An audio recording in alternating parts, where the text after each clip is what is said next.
So I'm not going to take a chance to acknowledge all the devotees who joined today. So we will proceed with reading the Krishna book. Uh,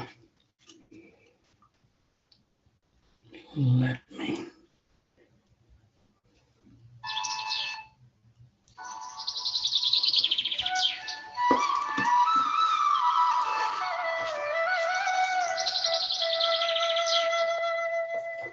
So yesterday we are reading the Vidyadhar Liberated and Sankasur Killed. I think chapter number 33. So we will continue. I will read a couple of lines to bring up to the speed. This is all talking about the Brahmanas, which apply to all of us. I think let's read the whole paragraph. According to the Vedic system, charity is given to Brahmanas. It is stated in the Vedic Shastras that only Brahmanas and the sannyasis can accept charity. The cowherdman from Vrindavan gave cow decorated with golden ornaments and beautiful garlands. And the Brahmanas are given charity because they are not engaged in any other business profession. They are supposed to be engaged in Brahminical occupations, as described in the Bhagavad Gita, namely, that they must be very learned and must perform austerity and penances. They must not only themselves be learned, but they must also teach others. Brahmanas are not meant to be Brahmanas alone. They should create other Brahmanas also.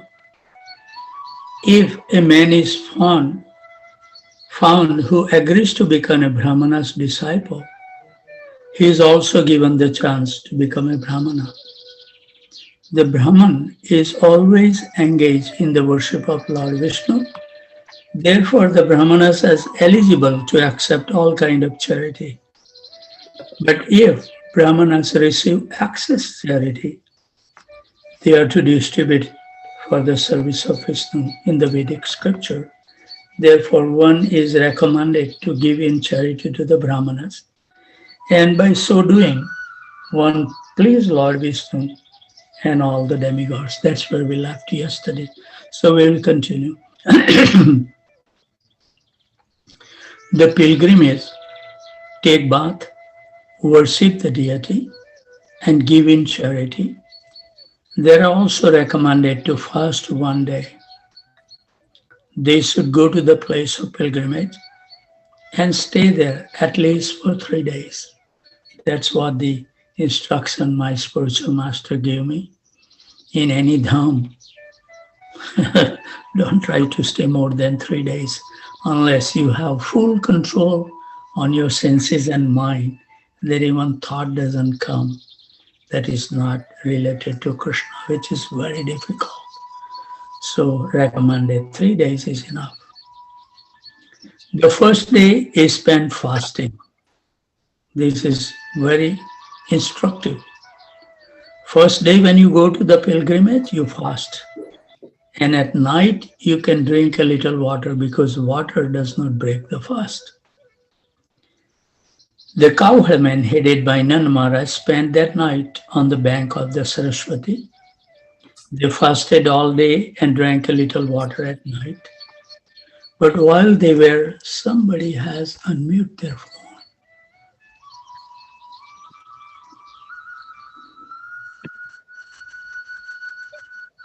Okay, Lakshmi has unmuted. Okay.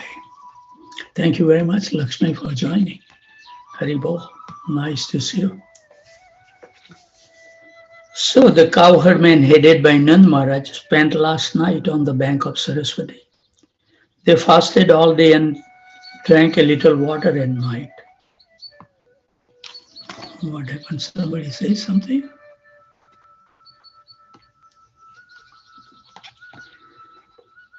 They fasted all day and drank a little water at night. But while they were taking their rest, a great serpent from the nearby forest appeared before them and hungrily began to swallow up Nand Maharaj. Nand Maharaj began to cry helplessly, quote, "My dear son Krishna, please come and save me from this danger. This serpent is swallowing me."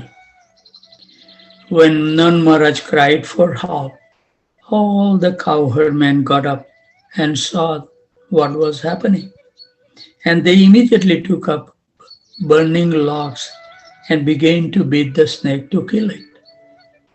But in spite of being beaten with burning logs, the serpent was not about to give up swallowing Nand Baba. So at that time, Krishna appeared on the scene and touched the serpent with his lotus feet. Immediately upon being touched by the lotus feet of Krishna, the serpent shed its reptilian body and appeared as a very beautiful demigod named Vidyadhar. His bodily features were so beautiful that he appeared to be worshipable. There was a luster and effulgence emanating from his body, and he was garlanded with a gold necklace. He offered obeisances to Lord Krishna and stood before him with great humility. Krishna then asked the demigod Vidyadhar, quote, "You appear to be a very nice demigod and to be favored by the goddess of fortune. How is it that you perform such abominable activities? And how did you get the body of a serpent?" The demigod then began to narrate the story of his previous life. So we can see that whatever we do in this life, the consequences remains with the soul. And the suffering or the happiness that we are deriving is just because of our past deed, not because of our intelligence or hard work.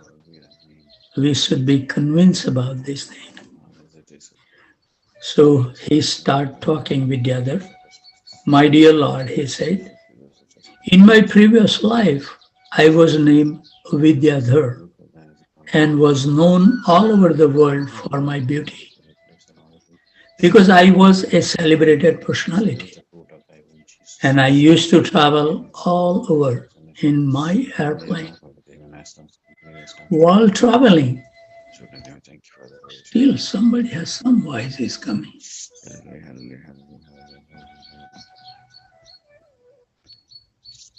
Yeah, Sri Kumar.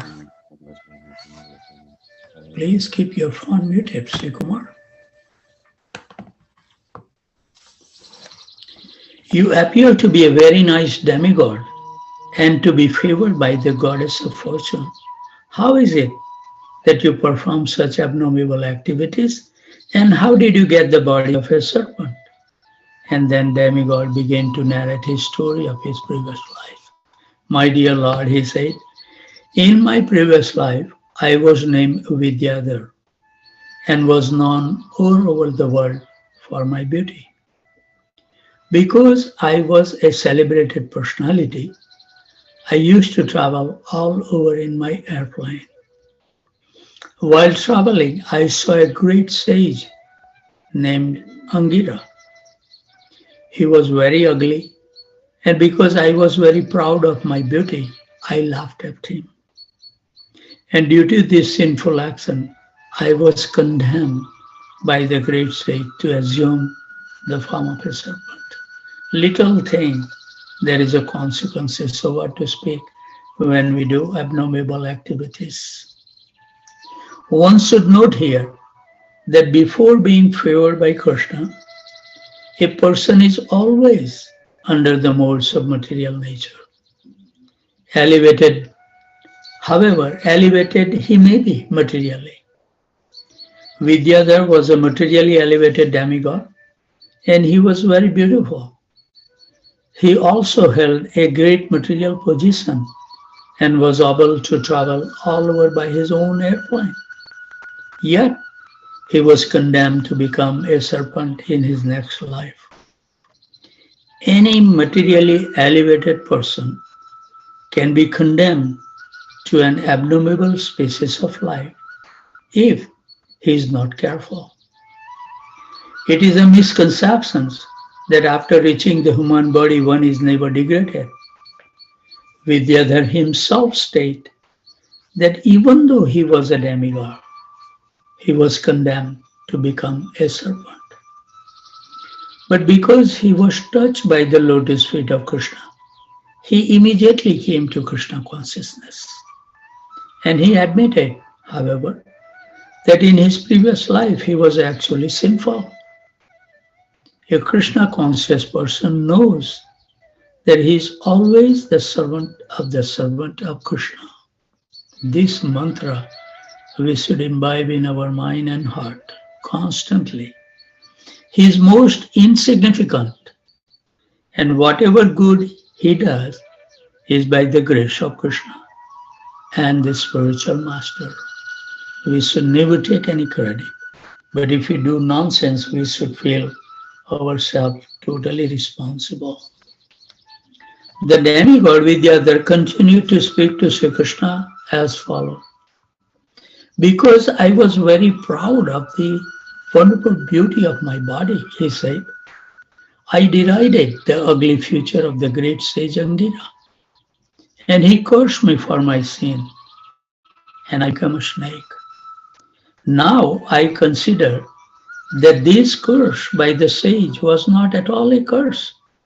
It was a great benediction for me. Had he not cursed me, I would have not assumed the body of a serpent and would not have been kept by your lotus feet, and thus free from all material contamination. So in material existence, four things are very valuable. Listen attentively. To be born in a decent family, to be a rich, to be very learned, and to be very beautiful. Now this is in material existence, okay? So these are considered to be the material asset. Unfortunately, without Krishna consciousness, these material assets sometimes become source of sins and degradation. Despite Vidyadhar being a demigod and having a beautiful body, he was condemned to the body of a snake due to pure pride.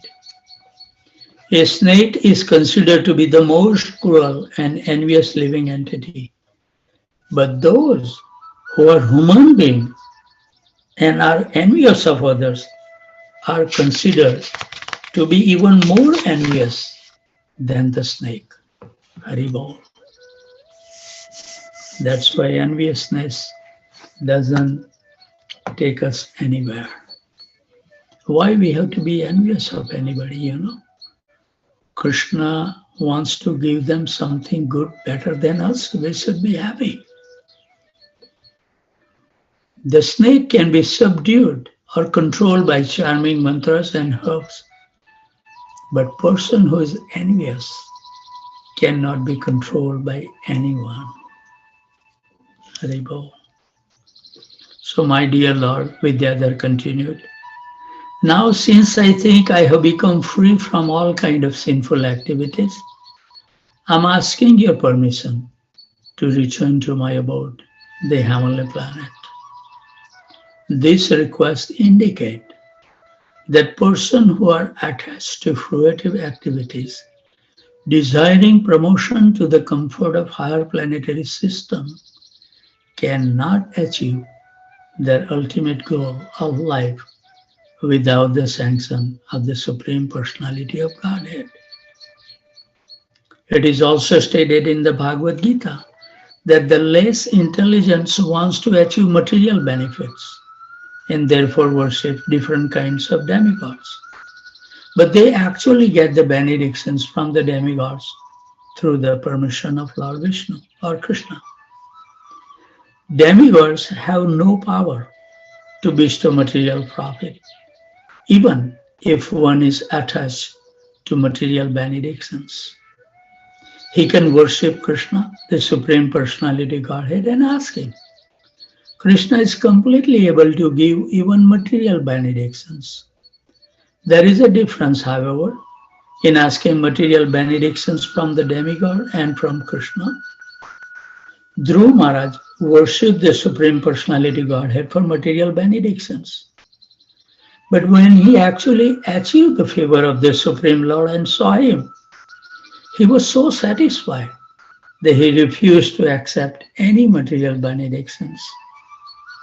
The intelligent person does not ask favor from or worship the demigods. He directly becomes Krishna conscious, and if he has any desire for material benefit, he asks Krishna, not the demigod. So Vidyadhar, awaiting permission of Krishna to return to the heavenly planet, said, continued his speaking, now, because I'm touched by your lotus feet, I'm relieved from all kind of material pangs. You are the most powerful of all mystics.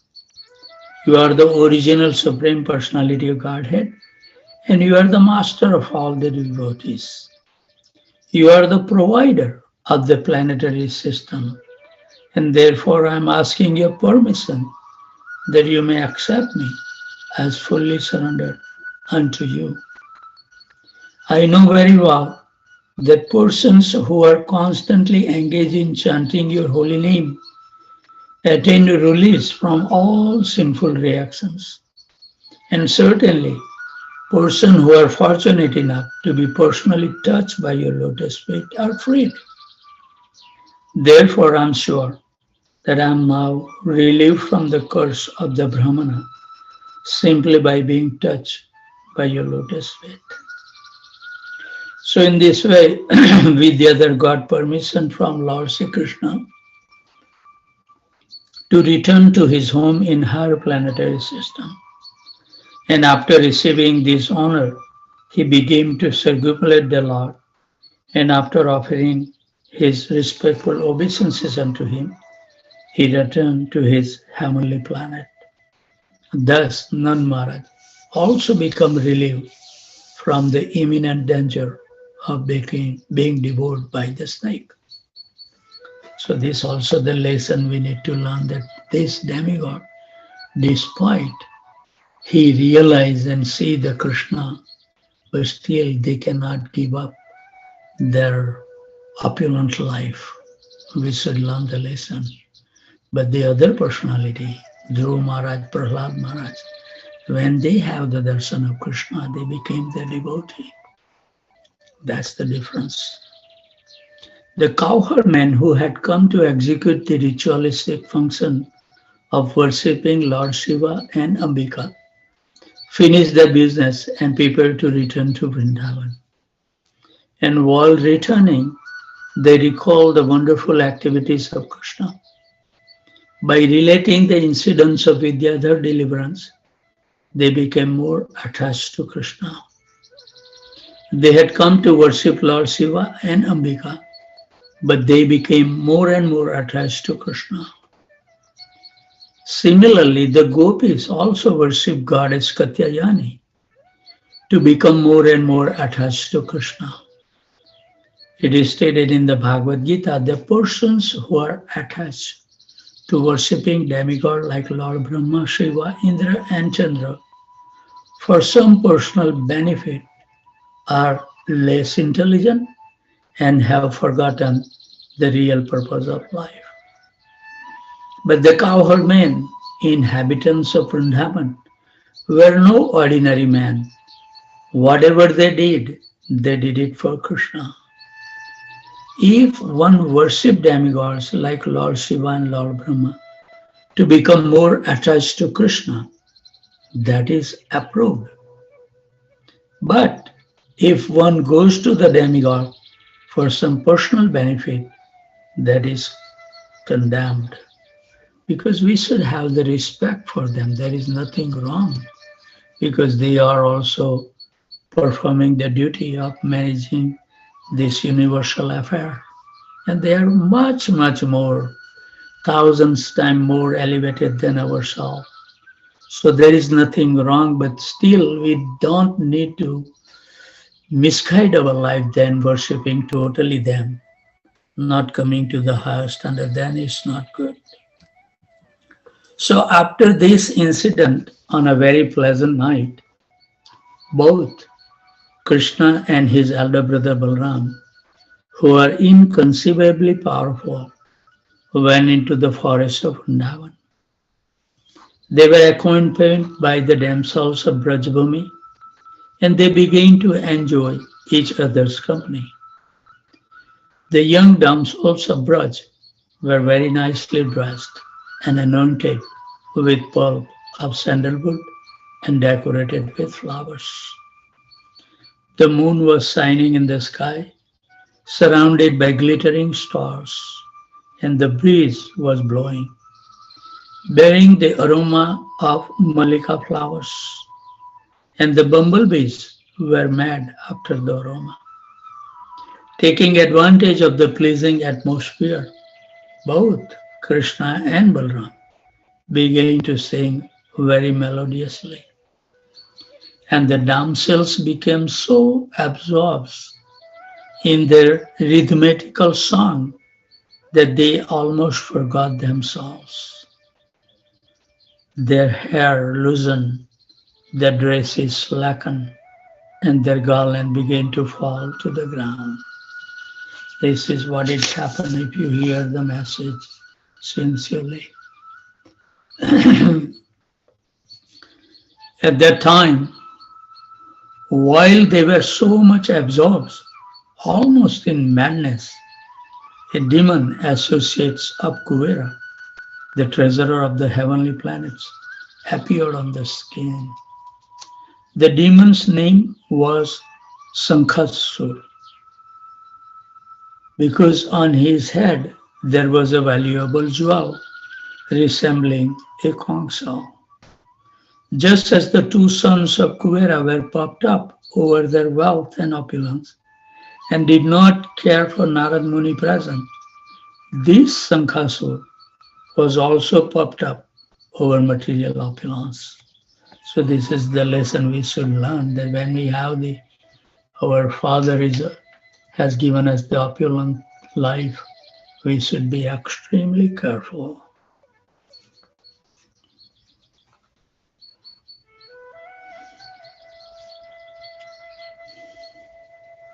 This Sankapapta over material plane. He thought that Krishna and Balram were two ordinary cowherd boys, enjoying the company of many beautiful girls.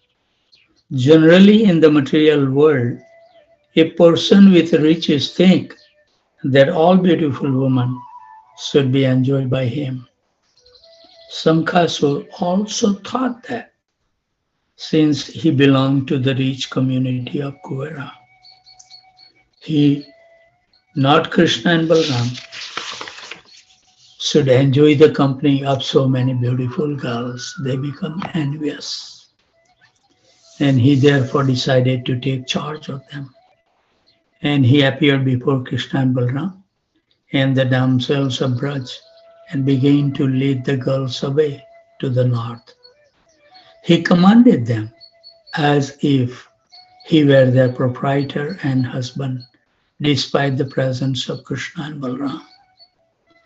So being forcefully taken away by Sankasur, the damsels of Braj began to call the names of Krishna and Balram for protection. That's the beauty. All the Brajvasis, when they are in difficulty, they take always shelter of Krishna. They don't have any other shelters. That's we need to learn. Being forcibly taken away by Shankar, the damsel of Braj began to call the names of Krishna and Balram for protection. The two brothers immediately began to follow them. That's the beauty. When you call sincerely for the help of Krishna, and if you have purified your consciousness, Krishna will come. He never leaves alone his devotees. So the two brothers immediately began to follow them, taking up big locks in their hands. Don't be afraid. Don't be afraid. They called to the gopis. We are coming at once to chastise this demon. And very quickly they reached Sankasur. Thinking the brothers too powerful, Sankasur led the company of the gopis and ran for fear of his life. But Krishna would not let him go. He entrusted the gopis to care of Balram and follow Sankasur wherever he fled. Krishna wanted to take the valuable jewel, resembling a conch shell from the head of the demon. After following him a very short distance, Krishna caught him, struck his head with his fist, and killed him. And then he took the valuable jewel and returned. So, in the presence of all the damsels of Braj, he presented the valuable jewel to his elder brother Balram. So, these jewel represent these material opulences. Thus end the Bhaktivedanta purport of the 33rd chapter of Krishna. Vidyadhar liberated and the demon Sankasur killed. So we will stop here at the right time, 6:55. Thank you very much for joining and hope and pray that everyone is enjoying the association of wonderful devotees who are taking austerity to join early in the morning.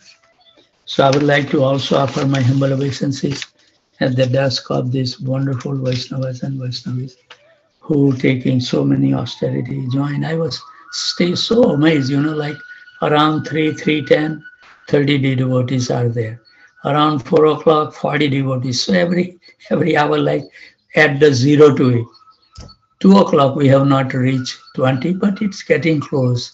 By 2:20 we have about 18 devotees. So that's not bad. So that formula is working good.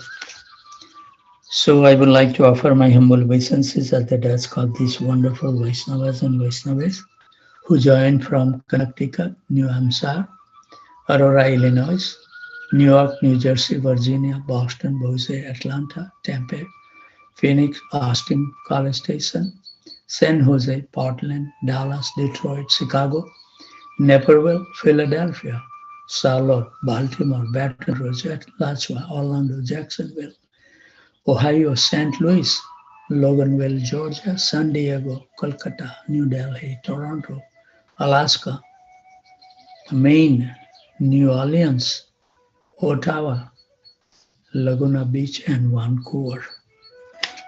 Vanchakalpatarubhasya kripa sindhubhaivacha patitanam pavanebhyo vaishnavebhyo namo namaha. Thank you very much, everybody. Today we are not having the extended hours of chanting as His Holiness Ramapat Swami Maharaj will be giving the Bhagavatam class today and tomorrow, which I would like to attend to get Maharaj association. And also this weekend we have the, I think, retreat for the university students from out of town and nearby universities. There are about 60 students will be joining this seminar, and they have divided into 3 groups. So wonderful arrangement has been made, and by the Maharaj mercy, Maharaj has also asked me to address those 3 groups at different time. So looking forward for that seva, and it is so nice that Krishna is engages us in his service more and more. That should be the goal of our life. So I'm already ready, so I'll be going to the temple. I will have to finish some of Prabhu, that. there are 100 devotees. There are 100 students coming in, Prabhu. Oh, 100 students. Haribol. Yes, Haribol. Prabhu. 90 definitely registered and then more are interested. Oh, So we are in anxiety. wonderful, wonderful. Tulsi Yeah, but we Priya, don't know how we are going to accommodate in the Bhakti Urban Farm.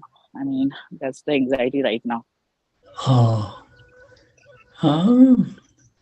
90 students.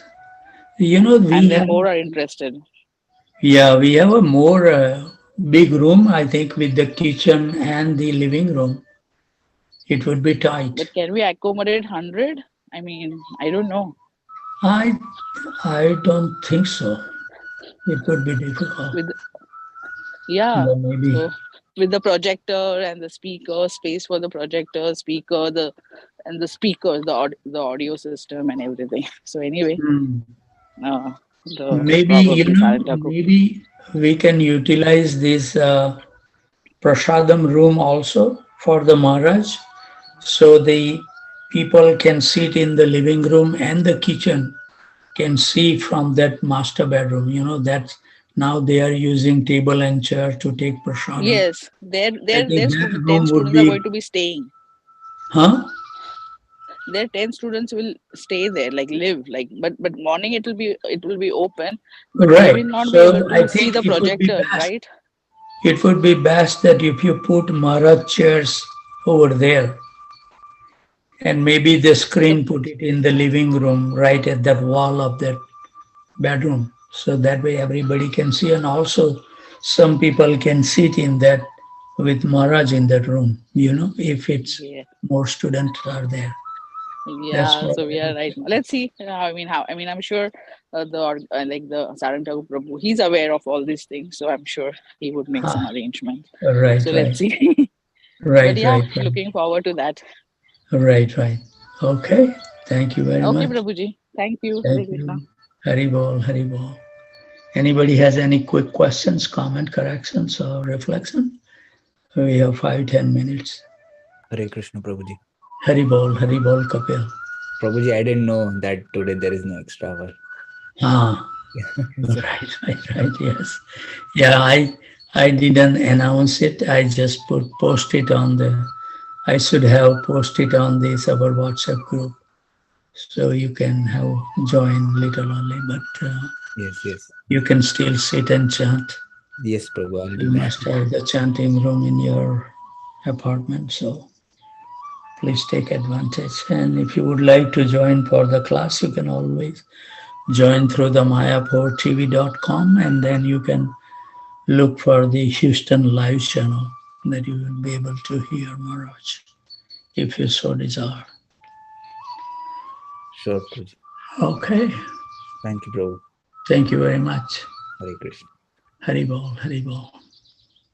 It is still cold, Kapil, there in. Prabhuji, it's -6 Celsius, so it's not that cold. Oh, I see. Haribol. Man, I